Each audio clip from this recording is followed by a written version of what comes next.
In today's age, video games have become one of the biggest multi-million-dollar industries the world has ever seen. And with this amount of money, this obviously points to, video games becoming one of the most used and popular forms of entertainment the world has ever seen, like I say. So with so many people playing video games, especially now with everyone indoors sitting on their asses because of the pandemic, which is real, some of you conspiracy theorists might be like, well, it's fake, but it's real, alright?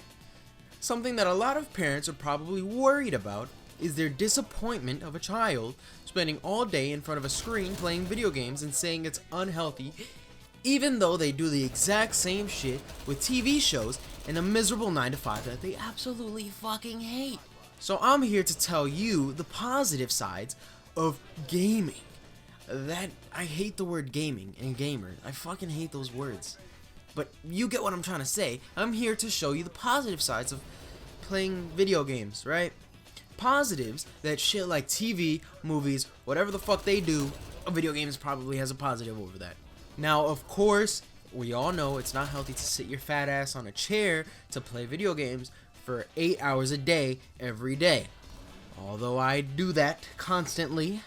But I'm taking a calculated risk, okay? I'm taking a fucking calculated risk. I know what could go wrong. I've been doing this since I was a child. I am a professional, alright? Don't do this at home.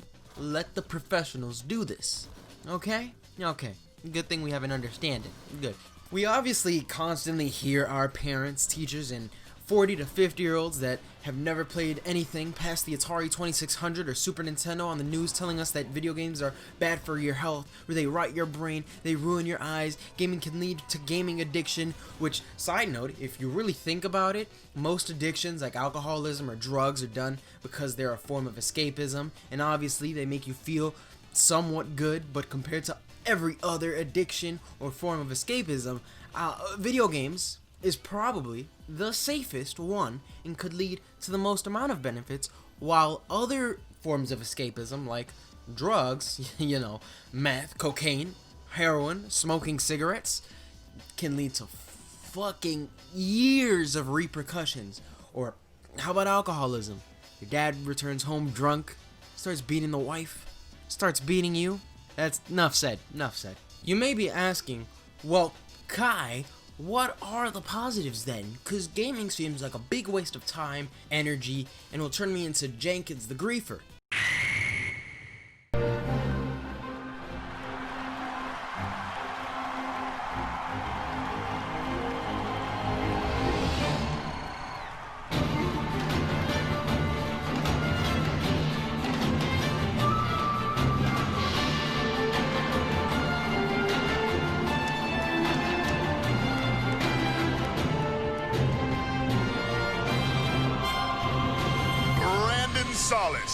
Well, no worries, I've done the research, and yes, playing video games to an excessive amount can mess shit up for your health, but that happens with anything done in excess. I mean, if you drink too much water, that's bad for you. If you eat too much, that's bad for you. Of course, if you play too much, that's also bad for you. But let's start with the most well-known and obvious benefit. Gaming helps with hand-eye coordination and decision-making.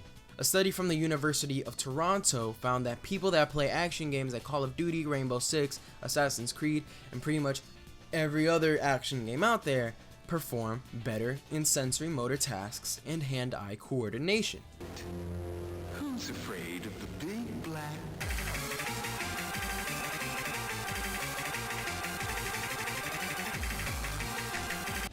As an added bonus, Call of Duty can turn any 7-year-old child into a hardcore Trump supporter in just one fucking match. So, if that's what you're into, you can go ahead and let little Jimmy loose on some fucking Nuketown. You know what I mean? Let him loose on some Nuketown. He's bound to find someone that'll make him a Trump supporter in like fucking what? How long is a fucking COD match? 10 minutes? He's bound to turn in those fucking 10 minutes. Put that dick in her pussy. Does she feel it up her toes? I'm a real young nigga. Bruh. You're not even mature yet. You're always bitch, nigga. You crying like a bitch. Get a fucking kill, crap that ass, nigga. Are you on drugs? Your mama on drugs, so your ass your dumb ass. Weak ass. Are you on cocaine? Your daddy should have pulled out, fuck nigga. Your mama gonna beat your ass, fool. You better stop yelling. Oh, fuck you! What?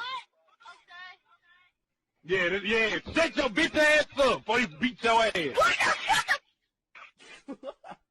Your mama finna beat the fuck out you. She on the way with the belt now, bitch ass. My mom said I can call you a nigger because you're Your mom said she finna beat the white off your bitch ass. Are you racist? You're racist. How is he racist? Dollar sign head ass nigga. You say that. You say nigger too much. You way at the bottom, fool. You way at the bottom. You're at the bottom, fool. Now, jokes aside, what is a sensory motor task? Well, to put it simply, and to tell you what fucking Google told me, it's when your brain receives a message from any of your senses like touch, smell, taste, vision, or even from your muscles, and it turns those signals into a motor or movement response, which in even less complicated terms, it means body tells the brain an action it wants to do, brain gets that message, and then lets the body do said action. Now, if you just so happen to have the memory of an 80-year-old grandmother, well, you're in luck, because gaming also benefits your memory and cognitive skills. This is because people who play games usually need to recognize patterns. For example, with bosses or enemy attack patterns. I mean, have y'all seen shit like Dark Souls 3 or Devil May Cry on Dante Must Die mode?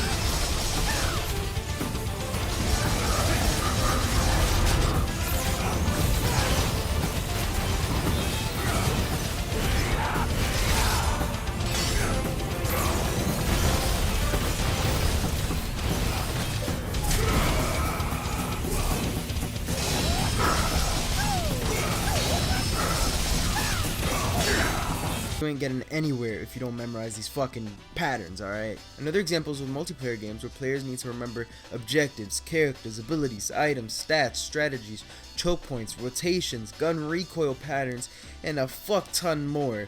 Also keep in mind this changes depending on the game you're playing and the genre it's in. Obviously not everything you learned in a game like Call of Duty is going to transfer 100% to a game like Rainbow Six Siege, but certain things will, like aim. And nothing in neither of those games will transfer to a game like Street Fighter. So gamers constantly have to store all this information in their brains, which causes the brain to be constantly active, which means it ends up boosting your memory and other cognitive skills. Gaming also slows the aging process, but not in the way you think. You're still gonna get wrinkles. You're still gonna look old unless you take care of your body through other means like eating healthy. But it slows your brain from aging. You might think that's crazy, but it does slow the brain from deteriorating over time. The older you get, your brain slowly starts to deteriorate and it's harder to remember things.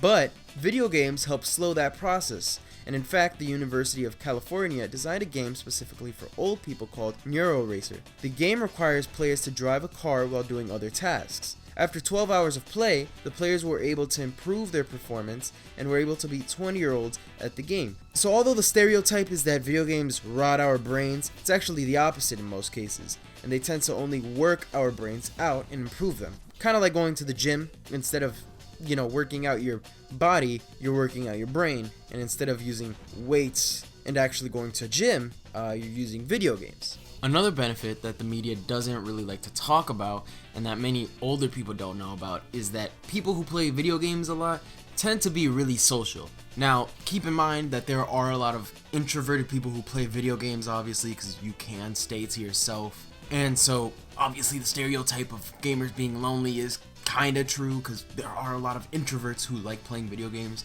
I'm one of them. But there's a lot of gamers who are extremely social. Even introverted people who play video games tend to be extremely social while playing video games. Unlike the stereotype that we all just live in our parents' basements playing video games 24/7 because we have no life or friends, The truth is that 70% of gamers play games with their friends or with people around the world cooperatively or competitively in games like World of Warcraft, Halo, Minecraft, fucking Farmville on Facebook, Stardew Valley, Rust, GTA 5. I could keep going if you really want me to. I can keep going. There's a fucking long ass list of games we can talk about all day here. Since a lot of these multiplayer games tend to build communities surrounding them, chances are you probably have interacted with many more people in your lifetime than a lot of non-gamers. It's just that you haven't interacted with them IRL, you know what I mean? But point is that gamers aren't fucking these fucking nasty ass looking motherfuckers that live in their parents' basements or in their parents' attics that have fucked up eyes, that are fucking obese and look like shit. And yeah, if you don't work out and you just sit there playing video games 24/7, yeah, you are gonna look like fucking shit. Like I do, alright? Like I do. I look like ass. But that's not the point of this fucking video, okay? Point is that as long as you do it in moderation or you take the necessary precautions, like, you know, wearing fucking blue filter glasses or whatever the fuck, and you go outside or do exercise or do anything else other than just looking at a screen all day, then video games can be good for you. And you know, I think that it's even good for little kids to play video games because it helps them develop their minds, and it can improve creativity in kids or anyone. That is actually a fact. Just look it up. But yeah, other than that, that's all I wanted to talk about today. And starting from here on out, my channel is going to be mainly gaming focused shit because the comedy stuff is cool and I like making people laugh, but I kind of just like playing video games, and I'm more passionate about video games since it's been such a big part of my childhood and my life in general. So I kind of just want to stick to video game videos or gaming related videos, although from time to time I guess I'll change it up, but you know, we'll see. Anyways, thanks for watching, and I'll see you next month if I finish scripting out this video that I'm working on next. And the next video shouldn't be like this where I'm off the camera and it's just like me talking. I just didn't want to show my face because I need a haircut, and this was kind of a test too to see how this would work. But next video should be pretty cool for me because I get to be on camera, as long as I memorize the lines I wrote down and as long as I can get through my writer's block. But thank you, and stay tuned if you want to keep watching my shit, and if you don't, that's cool too. I can't force you to do anything you don't want. Anyways, peace out.